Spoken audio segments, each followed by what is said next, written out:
As per the ICSE syllabus for class 10 for the year 2026, we are going to summarize all the scenes of all the acts that are there. So let's start. Act 3, Scene 1. We shall not be going line by line, but only highlighting the important things and events and incidents and the important actors that were there in every particular scene. So Act 3, Scene 1. The setting is Rome in front of the Capitol.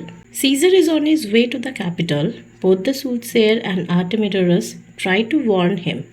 Decius Brutus instantly steps in and presses the suit of Trebonius on Caesar. Meanwhile, Cassius feels agitated as Popilius Lena whispers to Caesar, but Brutus calms him down.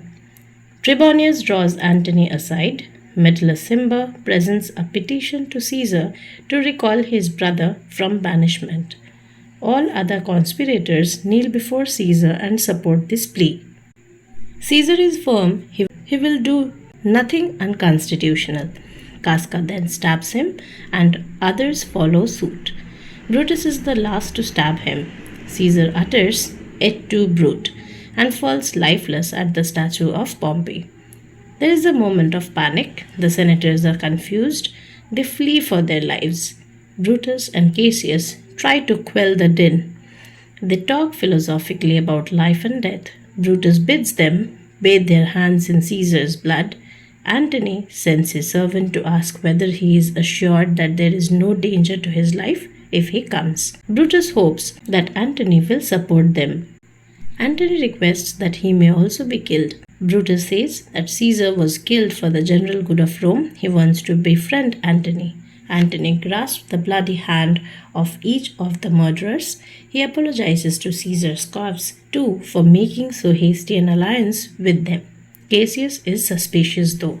Antony asks permission to speak at Caesar's funeral. Brutus allows him, but Cassius warns that the mob may be aroused by the speech of Antony. When left alone with Caesar's corpse, Antony curses the murderers. He foretells that Italy will be torn by civil war and Caesar's spirit will thirst for revenge. A messenger from Octavius Caesar arrives. Antony announces his intention to rouse the people to mutiny against the murderers. This scene serves as the climax of the play, which is the murder of Caesar and the victory of the conspirators. All that has gone before leads up to it, and all that happens afterwards starts from it. It announces the arrival of Octavius Caesar to let us know that there is another Caesar. We've also found the doom of catastrophe looming large in the prophetic utterances of Antony over Caesar's body. Antony appears in a different role. He is no longer an irresponsible reveler, but a subtle schemer.